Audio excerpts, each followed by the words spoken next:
Okay, we are live, but I did just get a weird notification.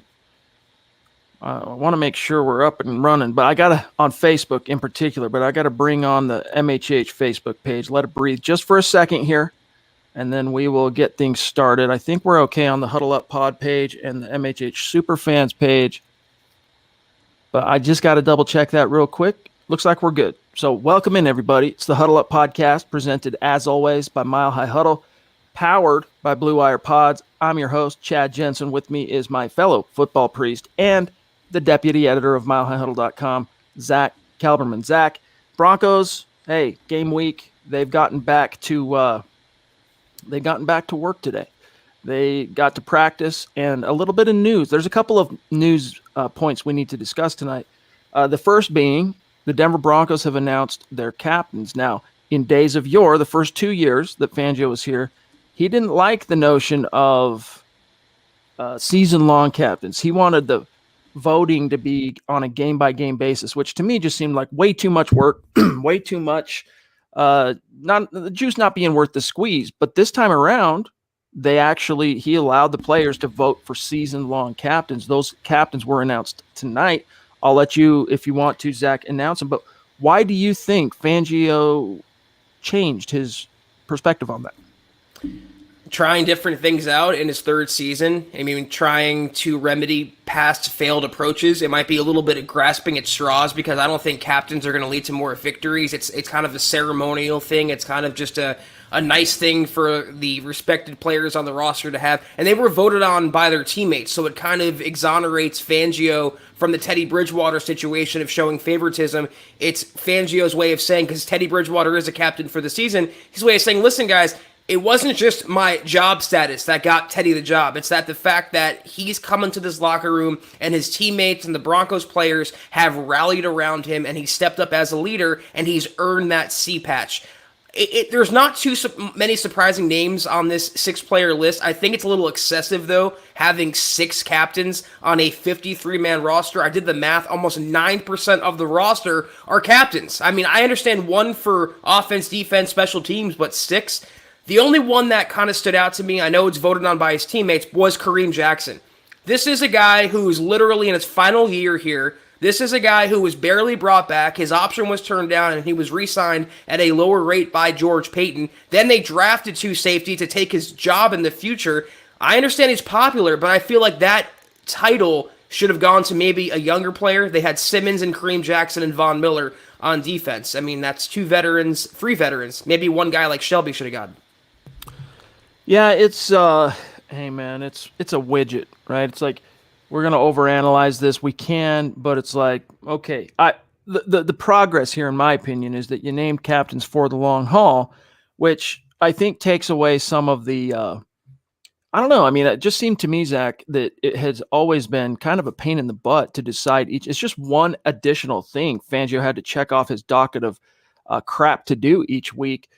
Who's going to be the captains this weekend? All right, let's figure that out. It's like, no, dude, just focus on the opponent. Name your captains. Know who the leaders of your team are before the season starts. Allow the locker room to coalesce around those guys and go play football. And so to me, I take it as a silver lining, positive development. But I am always going to wonder why Fangio suddenly decided to shift his philosophy on that. Not gonna worry too much about it, but it is interesting, of course. I mean, hey, if you're going to name a season-long captain, with very few exceptions, the starting quarterback's going to be among them. It would be interesting, Zack, if Teddy struggles, Drew gets put in, that might cause some awkwardness, but that's a bridge they cross if and when they get to it this year. What do? Do they unstitch the C-patch from Teddy and give it to Drew if he ends up starting a game? I was thinking to myself, what if the players would have voted for Drew Lock to be one of the captains and Teddy would have been left wanting?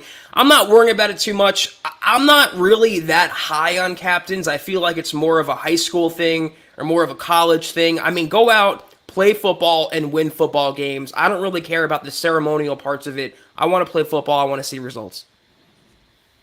We still have a lot more to get to tonight. I want to talk about who returned to practice today, what that means for the season opener, which is just a few days away, Sunday.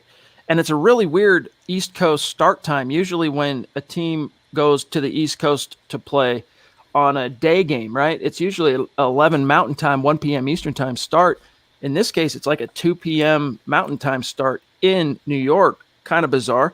Hopefully that favors the Broncos a little bit, Zach, because that early East Coast morning juju, it did seem to hamper them with the exception of the Carolina game last year. Well, you want to talk about juju? Isn't the last time they played the Giants that wonderful VJ Week 5 coming off a bye week, Sunday Night Football, and they got absolutely trounced? I think the Giants were winless. So, again, it's all ceremonial stuff, start times and captains. It doesn't really matter if the game's played at 2 o'clock Mountain or midnight Mountain Time. I want to go out there and beat New York and start the season off right as they should, 1-0. Appreciate that super chat, my friend. Who was that, by the way, that just jumped in early? We'll shout him out here. Andre, thank you for a super sticker. I'm told it's the Acid Hippo, so props to you for getting that, my friend. Lawrence says they made a statement with that. Yes, they did. Guys, we're going to get to a lot more with the chat, what's on your mind, some of the news. We got to say thank you, though, to the presenting sponsor of tonight's live stream podcast, which is BetQL. Now, listen, when it comes to football nowadays, hey, fantasy football, that was, that kind of greased the wheels, Zach, for sports betting to kind of come back onto the American landscape, be accepted. For the most part, I mean, there's a few states that haven't gotten their together, but it's widely accepted. NFL, Denver Broncos have partnered with specific sports books. BetQL, they want to help you to get an advantage over your sports book. You need to download the BetQL app, which is the only app you're going to need to make smart bets. Their best bets computer model, they scan over 350,000 unique bets per year to give you a best bet recommendation for every game across all major sports, and it gives you the reasoning behind why you should be placing that bet. And their model covers everything from spreads, over-unders, player prop bets, and you don't want to use the model. You prefer to do that research yourself. If you're a beautiful mind when it comes to sports gambling, BetQL has all the necessary tools for your research needs. Zach. Yeah, a couple other things that jumped out to me, Chad, about BetQL. There's sharp data so you can see exactly who the pros are backing and who they're betting against and kind of stack up yourself against the professionals. Also, line movement so you can jump on betting opportunities in real time. You don't have to wait. There's no delay. There's no lag. It is real time whenever you want to do it. Team summaries highlighting previous success against the spread and the over-under. So kind of like a history that you can look back on to judge and weigh your bets against. Really helpful tool there. Also, team lineup, breaking news, and injury status updates. That's pretty standard. I mean, every betting site should have that, but BetQL goes in-depth with that and gives you the tools you need and the information you need to stack your best bets. And also, finally, you can save all your picks in one place to track your success and winning streaks as well as your rank on the leaderboards, so you always know, no matter if you're betting locally, regionally, nationally, internationally, you'll know who you're up against and where you stack up. That's right. So what do? You go to the App Store or Google Play ASAP and you download BetQL. You can also head to our actual unique URL, which is try.betql.co/MHH. That's try.betql.co/MHH. To get started right now, we got the season opener kicking off Thursday night. If you enter the discount code MHH at payment, you get at checkout, you get a 25% off on their subscription offerings, and you can fill out all that. You pick all the different tools you need to rock it. Yeah, and after you do that, guys, I want you to do a couple more things for us there. Go to, make sure you check out the BetMGM offer in the description in order to receive a free year of BetQL, a free year of this service if you check out the link in the description. Also, check out Sportsbook offers page if you live in one of the eligible states to claim free offers upon signing up at one of the many sportsbooks listed in front of you. And finally, guys, don't miss out on the chance to beat your sportsbook this football season. That's right, guys. All right, betql.co, try.betql.co/MHH. Use that code MHH at checkout for 25% off their subscription offerings. We appreciate them supporting the Huddle Up podcast and Mile High Huddle. Speaking of support, Zach, here is Kiyaka, a bona fide superstar from Hawaii. He's hanging loose. He's having fun. He's feeling good. and we're looking forward to seeing you in just a couple weeks, dog. He says, my brothers and Broncos country, I hope everyone is doing awesome and is healthy. I'm in Denver until the MHH meet and greet. So pumped for this season and to meet our MHH Ohana. Love. That's cool, man. Hey, that's cool, man. He's not just flying in, flying out. It's not a surgical strike. He's coming to settle in and soak up the Mile High culture. Yeah, Kiaka, I can't wait to meet you in just a few weeks now. We're under 3 weeks away from the MHH meetup. Week 3, guys. Home opener for the Broncos against the Jets. Kiaka, I will buy you happily a shot of liquid optimism for that game. We appreciate you. It's just so, what's the word? Encouraging. It's just really cool to hear how many people, I mean, we have a lot of our listeners, obviously, Zach, are in the state of Colorado. They're in Denver for obvious reasons. But as we say on this show, Broncos country is not a geographic location. It is a state of being. It's not limited to a single individual spot on the map. We've got listeners from all across the world. And Zach, it has been stunning to me to hear how many of our great listeners, community members are making the trek. Specifically, obviously, they're there to go support their team, but they're there to come see us, participate in the hangout, the meet and greet we're going to be doing with the big MHH tent that's going to be hard to miss outside the game, tailgating leading up to kickoff. So just really cool. We can't wait to see you guys. It's wild, even if for those who live in Denver and live locally, for you guys to come out and meet us and take your time, we appreciate that. But we have people coming out of state. We have people coming out of country. We have people coming East Coast, West Coast, every coast you can imagine, every border you can imagine. And Kiaka is right there at the front of the line in terms of out-of-market Denver Broncos fans that we want to see at that game. It would be cool to see Michael Ronquillo there as well. Thank you for the stars, brother. Remember, guys, we hit our goal on the Von Miller giveaway, the jersey. We're going to do the raffle Wednesday night, and everyone will get to see who won that particular giveaway. Plus, we have a few consolation prizes for those 5 names who finished in the top 5. And then starting as of yesterday, all right, we're doing a new goal. We'll unveil what that is Wednesday night, but every super chat, every star donation up to this point is all going to go toward that. You're in the running already. All right. We'll unveil what that is, but it's going to include both Facebook and YouTube. We don't want either one of our core communities feeling left out in this giveaway. It's going to be really cool. So Michael, Lawrence Rivera, Andrew Morrow, appreciate you guys. You've already got your name in the hat, so to speak. And here's Justin Fogel, Zach. Thank you, Justin. He says, hey, this is my first live pod in a long time. I can't wait to meet you guys in 3 weeks. Go Broncos. Very cool, Zach. Very cool. Anthony Edwards, appreciate that generosity, my friend. Thank you. He says, I saw in an interview with Barkley and Galladay, they look real nervous when asked how their offense would start against the Broncos on Sunday. Thanks for everything you do, guys. Yeah, I mean, I wonder why. On paper, it's a formidable defense, but let's just hope that in theory, on paper, look translates to the field. Well, if you think the Broncos are in shaky hands, imagine being a Giants fan or a Giants player on that offense. They're led by Daniel Jones at quarterback, and their offensive coordinator is Jason Garrett. I mean, there's not many OCs in the NFL, I would say, that are objectively worse than Pat Shurmur, but I think Jason Garrett is more conservative and worse overall. So, yeah, I mean, Barkley is coming off a season-ending significant injury. He's not going to be 100%, even though he'll play. Galladay is Galladay, and that offense, he'll be hamstrung by his quarterback play. I believe Evan Ingram is not playing. I think he's a long shot, the tight end for the Giants in this game. That's going to benefit the Denver defense. I just think if they just play up to their potential, they should stifle Jones and company. And it's encouraging to hear overall, talking about the Giants game, that Noah Fant, Bradley Chubb returning to practice today. Now, exactly how much they're going to participate Sunday in New York, only time will tell. But I think they're going to both play as much as they would as if they hadn't been a little bit banged up this past week. I'm kind of worried about Chubb. I'm not going to lie. He was doing some things off to the side today. He wasn't fully integrated in practice. Like, Noah Fant got more practice time in full team period. It seems like Chubb's ankle is still giving him problems, and I think he'll play, but I don't think he'll be 100%. And I still blame the Broncos, Chad, for waiting until May to have that surgery done on his ankle. It's really bizarre. It's hard to reckon and wrap your brain around it.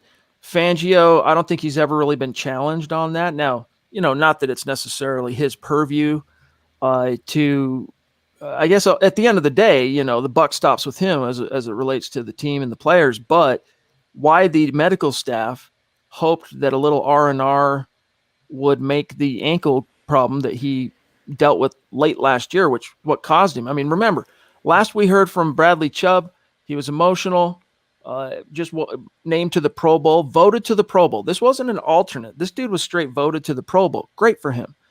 And then nothing, right? For 2 games, he had to sit on the bench to end the season because of that ankle. So you would think the Broncos would have been more on top of that, monitoring it instead of waiting all the way till you kick off the offseason training program to see, all right, how is it looking like? I don't know. It just feels like someone missed the mark there. Who it was, I don't know, but hopefully it doesn't end up being unfortunate.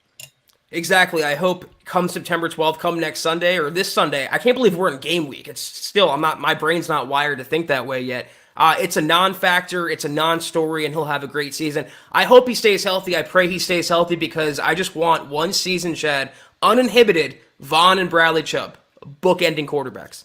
Here we have a man, a student who can tap his head and rub his belly at the same time. Christian, what's good, buddy? He says, I'm watching while bagging groceries at work. Hashtag MHH from Michigan. Very cool, my friend. Thank you for the super chat. Peeling off a couple of bucks from, I'm sure, the returns on your labor there, bagging those groceries to support the cause. Great to have you. Appreciate you, Christian, as always. Andrew Baker, another great supporter.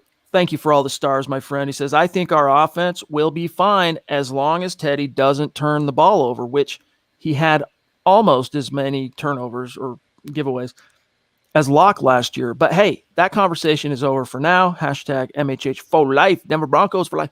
Yeah, dude, Eric Trickle, it was actually quite interesting because Eric and Lance on Dove Valley Deep Divers, they have challenged the trope that Teddy is not aggressive, right? And we've lamented it. I've talked about it when I have mentioned that, I talked to a few people that have covered Teddy and some of his different stops. And when I asked, hey, what do you expect? What was your takeaways from your time covering Teddy? The one thing they all said without fail was leader, big time leader, charismatic, magnetic leader. And you're going to pull your hair out wondering why he doesn't push the ball. Well, hey, Eric, Lance, they've pointed to some advanced analytics. I don't pretend to know them off the top of my head, but that would maybe counter that notion that Teddy is not aggressive. However, Zach, the one thing that Eric's film breakdown, he's basically breaking down each and every one of Teddy's interceptions in Carolina last year, of which there were 11. All right, Drew threw 15. Was it 15? Yeah, 15. Teddy threw 11. And just like a sack, every interception has its own little story, right? It's not always the quarterback's fault. Sometimes it's the receiver's fault, or sometimes it's the O-line's fault, or sometimes a DB just makes a dang good play, etc. But Zach, one of the takeaways, all right, of that film breakdown is that, yes, there really is some lack of arm strength there that you kind of have to figure out how to mitigate schematically if you are Pat Shurmur. I don't want to go backward and talk about, Locke versus Teddy or Teddy's pass with Carolina or the Saints. I'm looking forward to week 1, to the Giants game.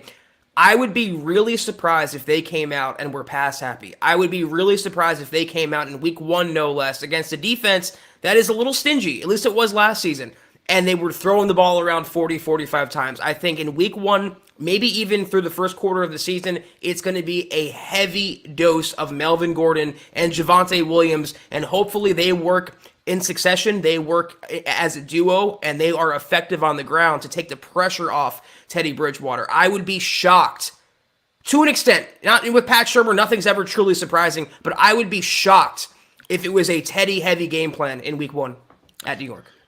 It really doesn't need to be. As much as those weapons are there, teaming, the arsenal, you don't really need to put it all on Teddy. Let Melvin, let Pookie, let those guys do some heavy lifting. Jason says, I hope Teddy realizes that checking it down isn't going to be the answer. Air it out, even though throwing it 40-plus times may be out of the question. Right. See, here's the thing I get what you're saying, Jason. Here's the thing on airing it out.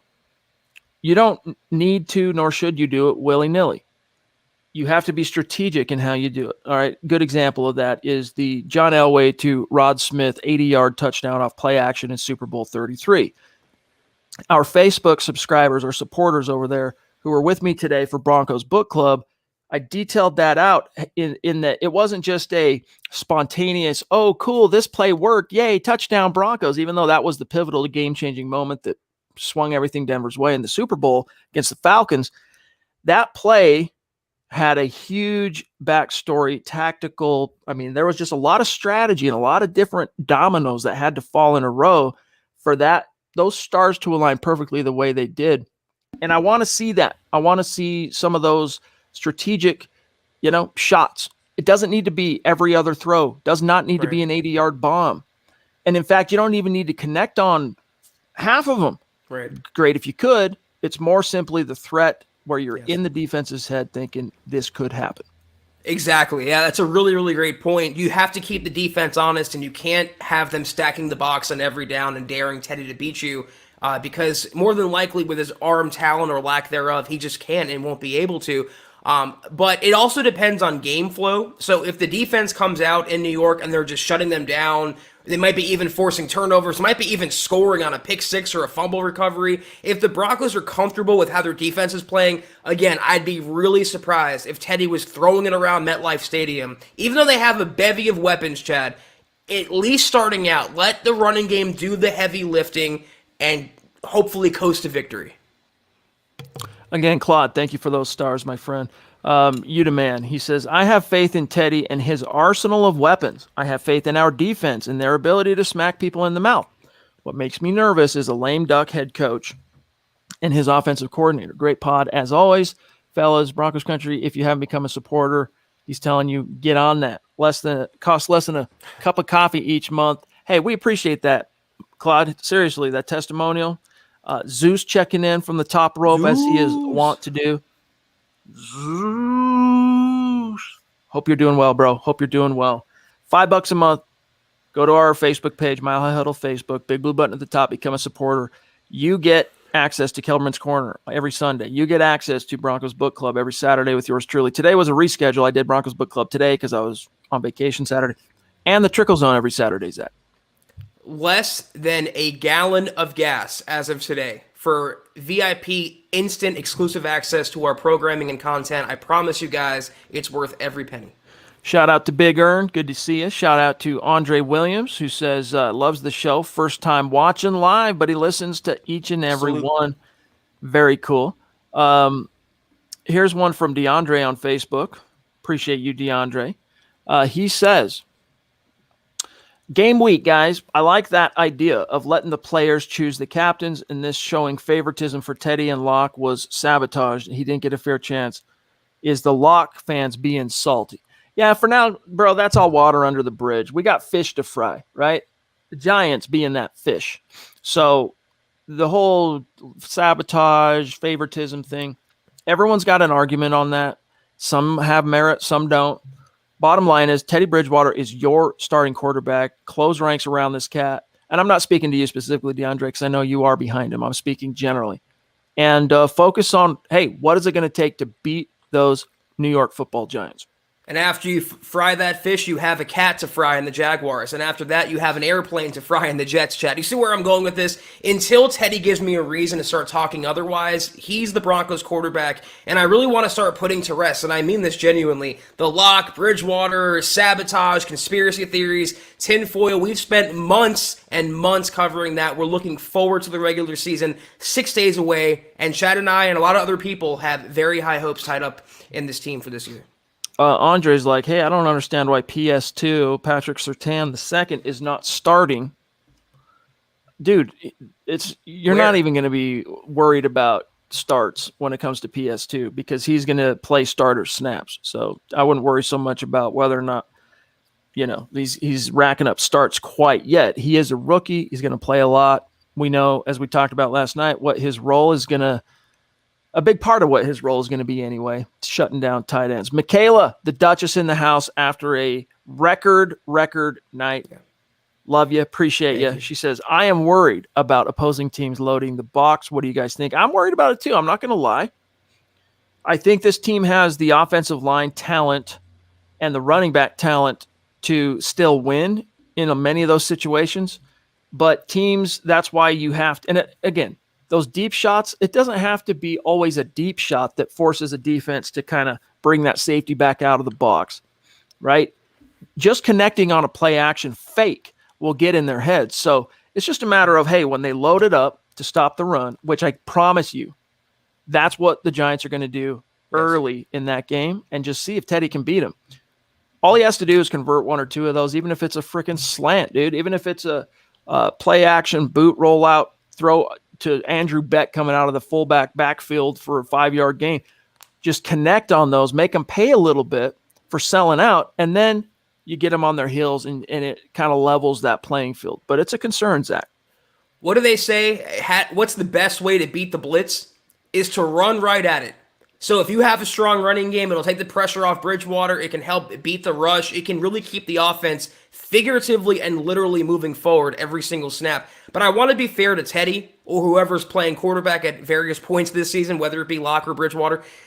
It's not just on them. If the running backs alone don't get going, if they underperform, if Melvin Gordon doesn't live up again to what he should be as a great running back, not a good running back, if Javonte is slow to get going or whatever happens to him, that's on them. If the offensive line isn't creating holes, that's on them. Teddy is not going to do it alone, so he has to get help from the players around him. That's why there's 10 other players on the field with him, but the running game is paramount to the Broncos having a top 16 offense. I think that's the barometer, Chad, we're all looking for. And we would have said that with Locke or Teddy. Just a top upper half offense in the NFL, and paired with that defense, you'll make the playoffs. And I think having a running game is crucial and central to hitting that mark. Ronnie says, and thanks, Ronnie. I'll be in touch with you tomorrow, by the way. He says, I read an article about the analytics of Bridgewater succeeding in a dink and dunk offense this season. Not sure if either of you guys wrote the article. No, that was Tom Hall. If you didn't, did you read it? Yes, I did. If the Broncos offense utilizes a dink and dunk, can they succeed with it? I mean, it's all about moving the chains, right?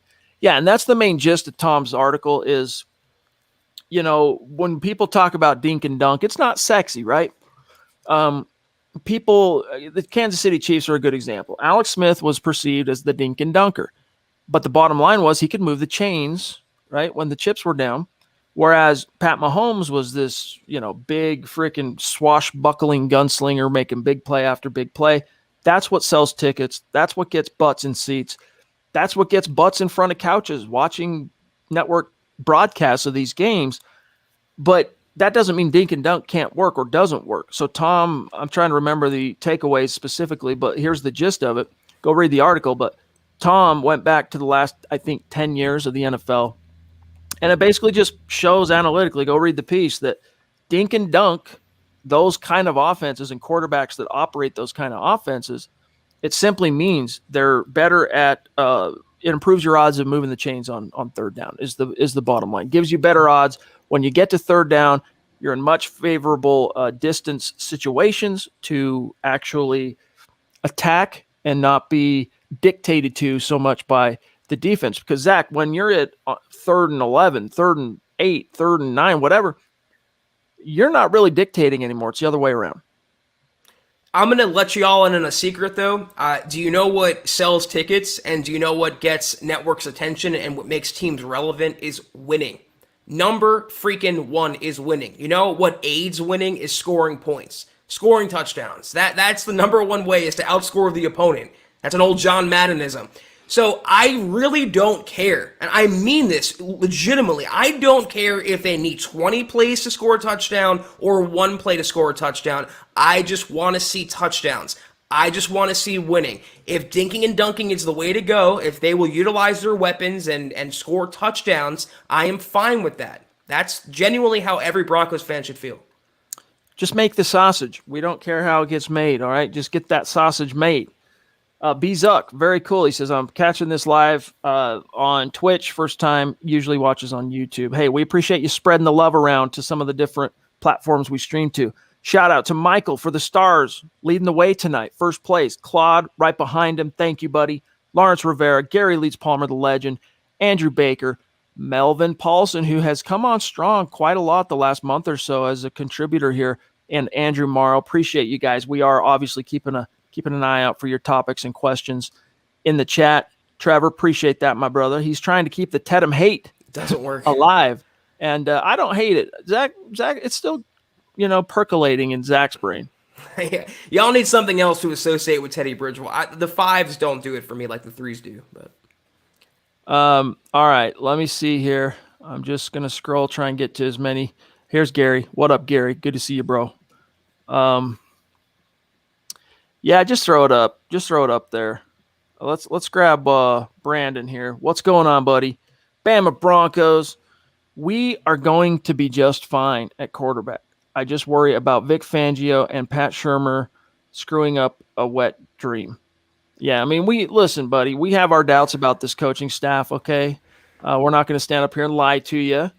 All right, but at the same time, let's not pretend as if Vic Fangio is some incompetent buffoon. Let's not pretend as if Pat Shurmur is some incompetent buffoon. Look, Vic Fangio, I'm a little bit surprised he kept his job after John Elway sacrificed himself and stepped down. I mean, I can't even think of the last time I saw someone in a pro sport fire themselves. You know what I'm saying? Like, I know he still got his job as president of football operations, and it's one last year in the front office or whatever, but like, that really surprised me, but he did so to preserve, I think, Vic Fangio. Fine. Vic did get a raw deal last year with the pandemic, like so many first and second year coaches that were trying to kind of get their stamp on their team ingrained and, try and build on what their first year was. It was tough. That wasn't fair. All right. I get it. It wasn't fair for Vic, but he still was not equal to the opportunity. He's had a lot of bad luck with the injury bug. And so I'm trying to maintain an optimistic posture on Vic this year, hoping that time on task, live bullets, experience, trial and error taught him something, because I am, Zach, of the opinion that as a human being, we learn more, all right, from our failures than we do our successes, generally speaking. So if that's the case, Vic Fangio should have a PhD now at being a head coach in the league. Let's see it come out in the wash. Yeah, nothing worse than screwing up a wet dream. I wouldn't say Fangio is a buffoon. Obviously, he's not. I mean, he's a really great defensive mind, but as a head coach, you really question whether he is the right guy for the job. I mean, his situational mismanagement is on record. His timeout mismanagement is on record. Him focusing almost solely on the defense while ignoring the offense in real time is on record. And then in the offense's hands, and Vic Fangio has a head coach of the offense in Pat Shurmur, that head coach, it's not Matt LaFleur, it's not Kyle Shanahan, it's Pat Shurmur, a twice fired head coach in the NFL. So I understand the apprehension. That's why Teddy Bridgewater, I'll say this over and over and over again this year, Teddy isn't my biggest worry. My biggest worry are his coaches. We'll see how it shakes out, and we're going to get our first piece of the evidence in just a few days' time. It's really crazy to think. Opening week is already here. Phenomenal. Randy, thank you for the stars, brother. Really appreciate you. Finishing first in the actual rankings for the Von Miller goal of 500K. You're going to have a lot of tickets in the hat. That's all I know. We'll see how it shakes out Wednesday night. Joshua Hickey, what's good, buddy? Thank you for the super. He says the Broncos have been allergic to play action and bootlegs since Shanny left. Bill Musgrave irrationally ignored it with Keenum. True, that was so bizarre. And now Shurmur and Locke. So help me God if they do the same with Teddy.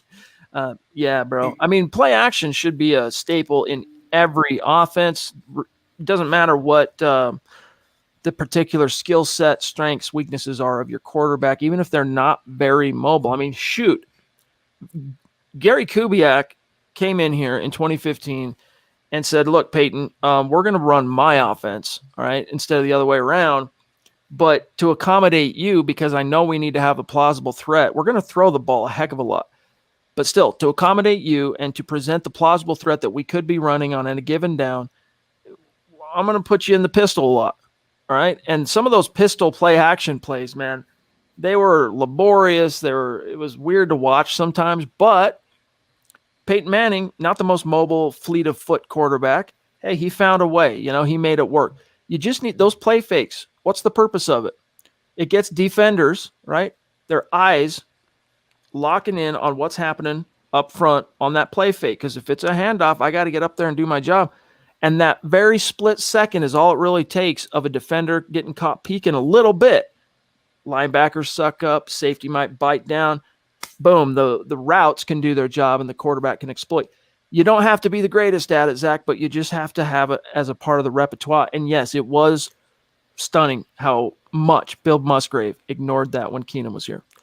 I'm sorry, but celebrating an offensive coordinator calling play action is like celebrating a mathematician for doing addition. It is literally the staple of an offensive playbook. It's play action.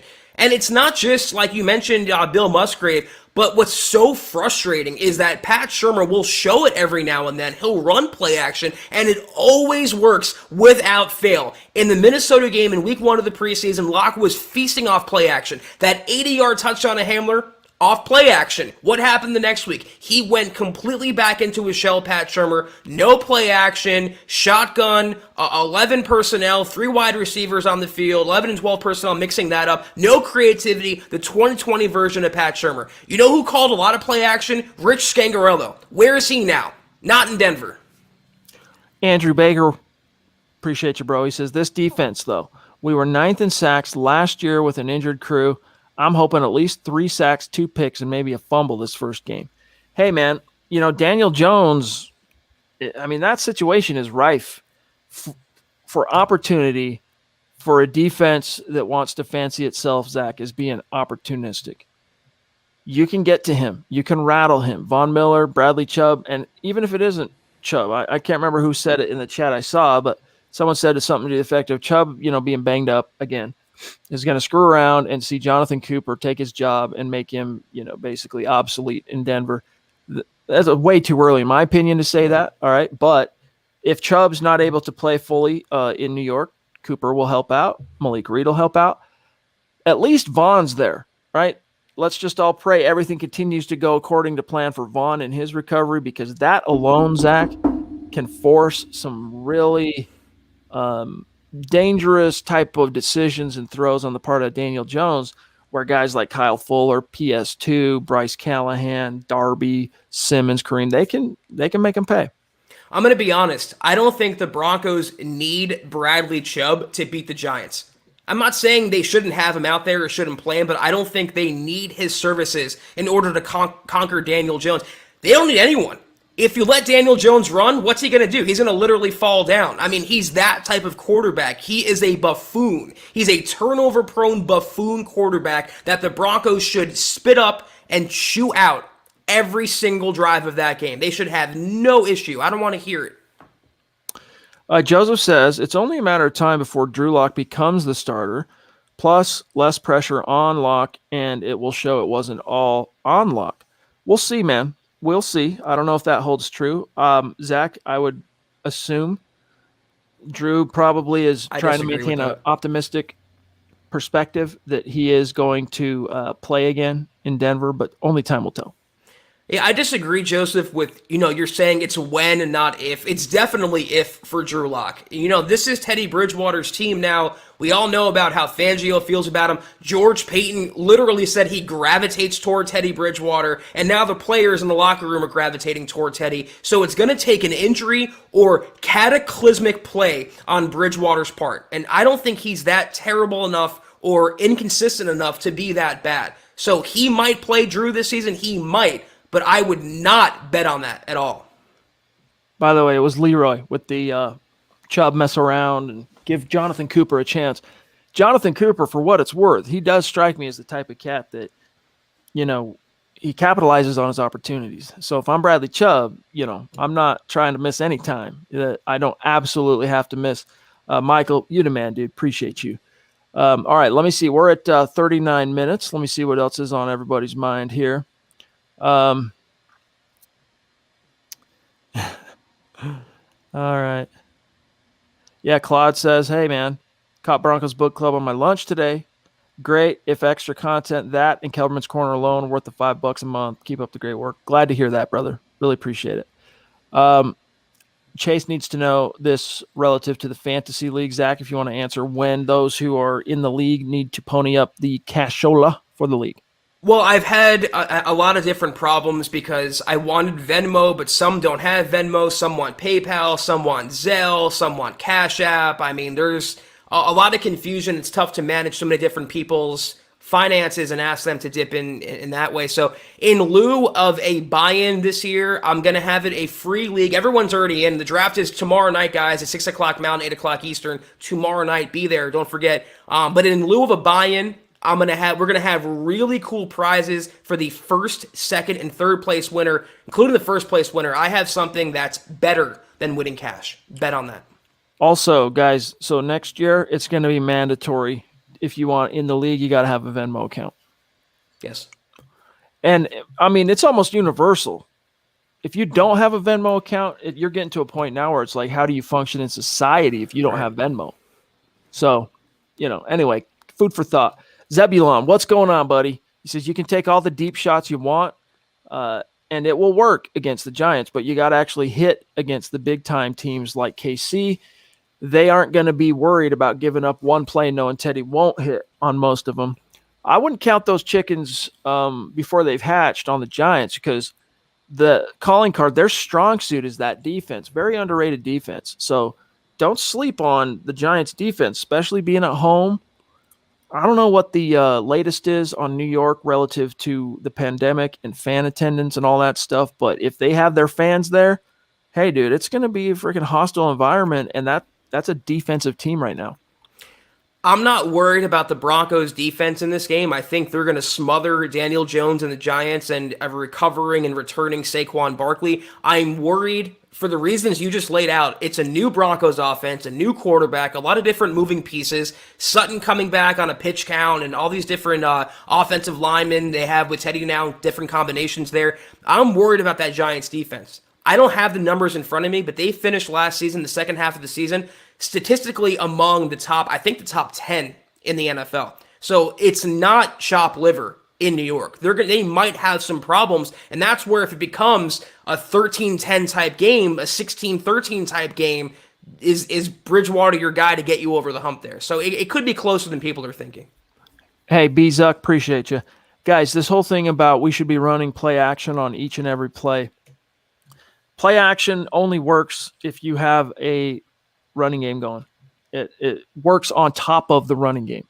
So more than anything, instead of like praying and hoping for a viable play action game, I mean, you want that, don't get me wrong, but first let's sit here and send positive energy into the football universe that this offensive line is going to be some dogs out there, that Melvin Gordon and Pookie Williams are going to frickin' rock this year. Because if those two things come together in unison, the play action game, regardless of how often it's utilized, is going to be dangerous. It will just be a criminal offense, punishable by prison time, if this running game gets going, and with this plethora of receiving weapons, if Pat Shurmur is just so against and apprehensive to call play action. I pray at the very minimum he can at least get that through his mind. All right, let me see where everybody's at here. Stand by. I just want to try and get to as many of our peeps as possible.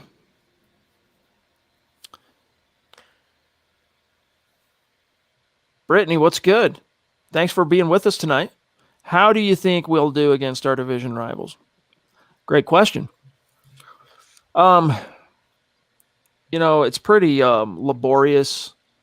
When I first got into digital sports media, the first job I had in this business, a paid gig, the network mandated that we do full game-by-game season predictions.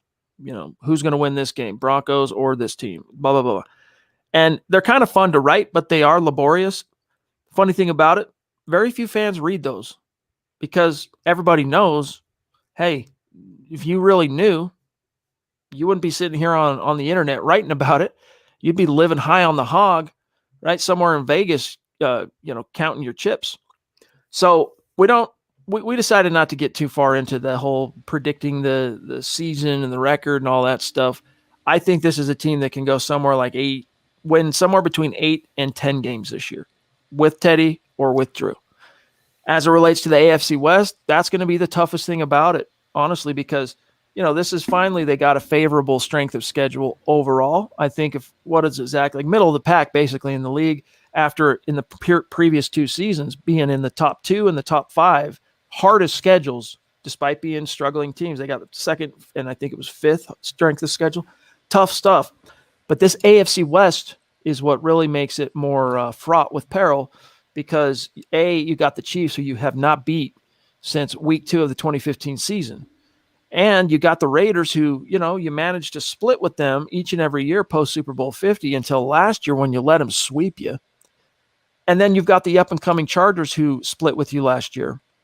And really, you should have been swept if it's not from a Herculean effort by Drew Lock and a really badass run by Philip Lindsay in the third quarter that's basically sparked that shift in momentum. You probably 0-2 to the Chargers too with a rookie quarterback. So it's going to be tough, but I think this team is now set up and poised, Zach, personnel-wise, defense, offense. There's just more balance and depth across the board to be more dominant, effective in the league. But we'll see, or in the division. Yeah, I mean, especially if they're going to be competing for a wild card, it very well could be the case where 2 or 3 teams come out of the AFC West. So you have a contender in Herbert and the Chargers. You have even a contender with Derek Carr and Jacobs and Waller and Ruggs there in Vegas if their defense can just play at a competent level. To give a more specific prediction, I genuinely, guns in my head, I think the Broncos split with all 3 of those teams. I do think they'll take down Kansas City because a lot of Broncos fans and fans in general act like Kansas City is literally unbeatable. Like they're an impervious machine that can't be taken down. Well, the Buccaneers kind of gave the game plan in February how to take down Mahomes in Kansas City. Easier said than done, but if the Broncos ever had the horses to do so, they have them this year. I'm not scared of Herbert. I'm not, crowning him a top 5 quarterback just yet. They literally beat him last year. I'm really never scared of Derek Carr. They would have split with Vegas if Vic Fangio didn't have his head in his posterior. So if the stars align and they play and coach to potential, I think they go, what would it be, 3-3 against the division? Kevin Smith, longtime superstar, rocking his MHH face mask. And a great actor, too. Football priest hat. Yeah, we love the movies. The View Askew universe, phenomenal. Jay and Silent Bob, Strike Back. Kevin, you the man, dude. Really appreciate that generosity. He says, win or lose, I'm just glad football season is here. Yes, sir. Go Broncos. Yes, indeed, Zach. And it's been, I don't want to open up a can of worms by any means, but it's been a pretty hectic, maybe not as hectic as 2020 was, but in the world at large with some of the things going on, especially lately, man, it's been hectic. It's going to be good to have that escape, that entertainment, that it's not just an escape football, right? Because it also brings you together like we're doing here tonight. Brings you together with other people, united on a common cause, and it's just the spice of life. So we're right there with you, Kevin. I mean, not just professionally, but personally, it's very much life to me. I'm not a summer kind of guy, so I'm happy it's fall now, football season, the air's getting a little crisper. I'm so happy we have a normal season with fans in the stands and the pandemic behind us. So, Kevin, I'm right there with you. Thank God it's football season. Here we got Dale Rude jumping in. What's going on? Longtime superstar, MHH Mount Rushmore superstar, single-handedly responsible for my teenage son's entire summer entertainment. You demand, Dale. He says, hey, Priest, it's almost football time. Here's to hoping to improve coaching. I want to see an aggressive offense and defense.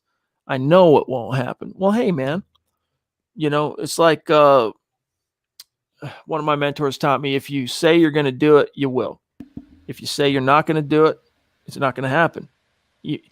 Yoda maybe boiled it down a little bit better. Do or do not. There is no try, right? But the point being, if you put out, I know it's not going to happen into the universe, then, universe might say, okay, cool, here you go. The law of attraction. Anyone read The Secret? Exactly. I was going to quote that. Yeah. I'm getting a little bit corny here, but it's true. I live by The Secret. Great book. When I was in college, here's a quick anecdote, and then I'll grab you, Lawrence. When I was in college, all right, I had this little phone job, some telemarketing deal.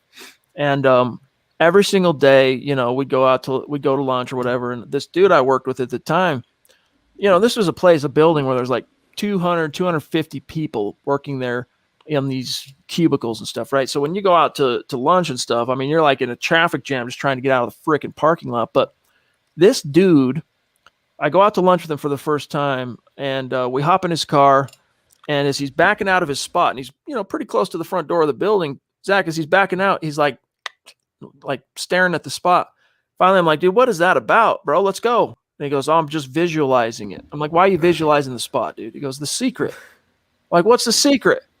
And so later he gave me the book, but basically what he explained to me was, I'm putting out into the universe, I'm visualizing, I'm picturing that this spot is going to be here for me when we get back from lunch. And I'm like, fat chance, my friend.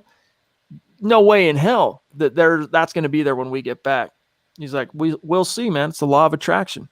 Sure enough, dude, we go to lunch, come back. Freaking spot's right there. Boom, right back in. And I'm telling you right now, those odds were low. So that shows you the secret. All right, Lawrence, who's our standout in this next game? Who should we focus on the ball to? All right, so who's our standout? We got like an MVP question from Michaela on this same topic yesterday, Zach. Yeah. So I'm gonna go ahead and give you the same, or close to the same answer. I think it's got to be Teddy in this game. Doesn't mean he's got to be 350 yards and 4 touchdowns, 0 picks, but Teddy needs to be your guy this week. Even if it's like Melvin Gordon and Pookie combined for 150 yards, Teddy needs to get out there and do what he does best, and that is be a leader and a game manager, be efficient, move the chains when the chips are down, and let the talent around you do the heavy lifting. That's all I want to see. I don't need to see Teddy go be Peyton Manning circa 2013 against the Ravens in the season opener, throwing 7 touchdowns. I just need to see Teddy operate that bad boy, butter the bread where it needs to be buttered. In other words, distribute the ball to the guys who can wreck some shop and let it happen. Speaking of wet dreams, Chad. Yeah, I gave Javonte Williams yesterday as my MVP because, again, this offense in game one, maybe even for the first quarter of the year, it's going to be hopefully predominantly a ground game, ground and pound, wear the defense out, score touchdowns, and let the defense close out games. So if that happens, I'm putting my money on Javonte, not Melvin Gordon. I think, obviously, Javonte's the future. But to give you one more name, I would say the whole Broncos secondary, because with or without Bradley Chubb, having Von Miller out there, Draymond, Shelby, and the rest, they should be getting significant pressure on Daniel Jones. And he is so prone to turning the ball over. So the entire defense should feast. But the secondary should be the benefactor here. And I look for Justin Simmons to continue what was an interception-filled preseason and maybe pick off a few of Daniel Jones's balls. Pause. I'm going to grab Savage Boy Kev here and then DeAngelis Jones on Facebook. Kev says, even if the coaches do fantastic this year, do we really pass up on Brian Daboll, the coach, offense coordinator for the Buffalo Bills? I really want him, especially to develop Locke. Hey, dude, the Locke ship sailed, my dog. When I say I hate to be the bearer of bad news, believe me that when I mean that, I hate to be the bearer of bad news, but barring some miraculous twist of fate, twist of football fate, that ship sailed. The Broncos told you they don't view Drew Lock as the future of this team anymore. And as it relates to Daboll, if the coaches do fantastic, that means the team won a lot of games. No one's changing that equation. So, look, if the Broncos struggle, Fangio gets fired, Zach and I are right here with you. Go do what you can to get Daboll. I doubt it will do anything to save Drew, to be honest with you, depending on how things shake out between now and then and whether that miracle gets poured out from the windows of football heaven. It'll be about Daboll. Tell us which quarterback in the draft you like, and let's go get your guy. Exactly. It wouldn't be developing Locke. It would be developing the next Broncos quarterback, who we don't obviously know who that is.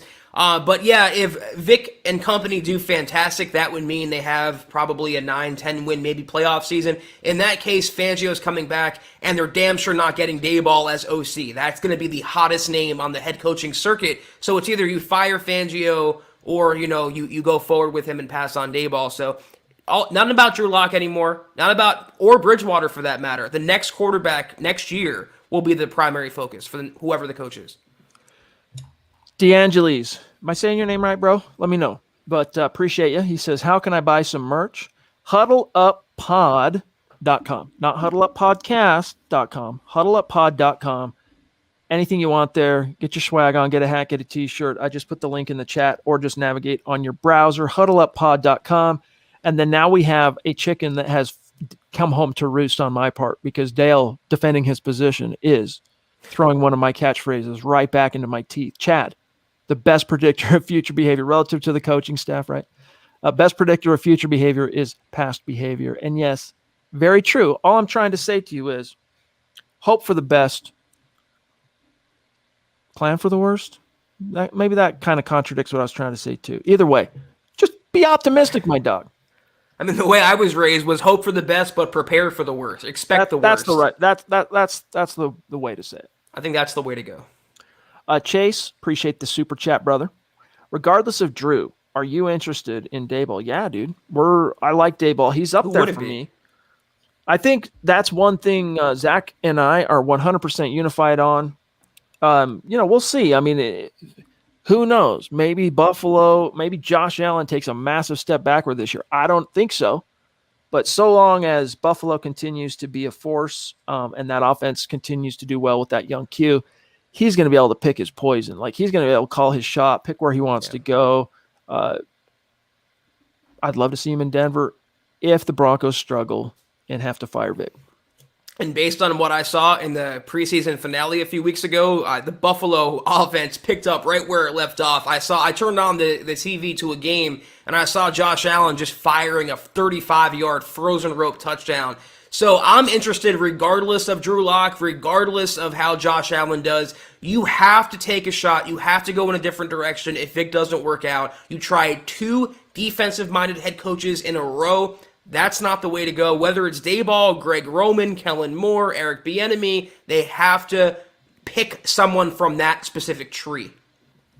All right, guys, it's about time for us to dip on out of here. But before we do, say goodnight for now. We'll be back, obviously, Wednesday. We'll do the raffle. It's going to be tons and tons of fun. Zach, we got to give a shout out to, and also an update on how tonight's leaderboard on Facebook shook out. Michael, finishing first. Hey, love seeing that, my friend.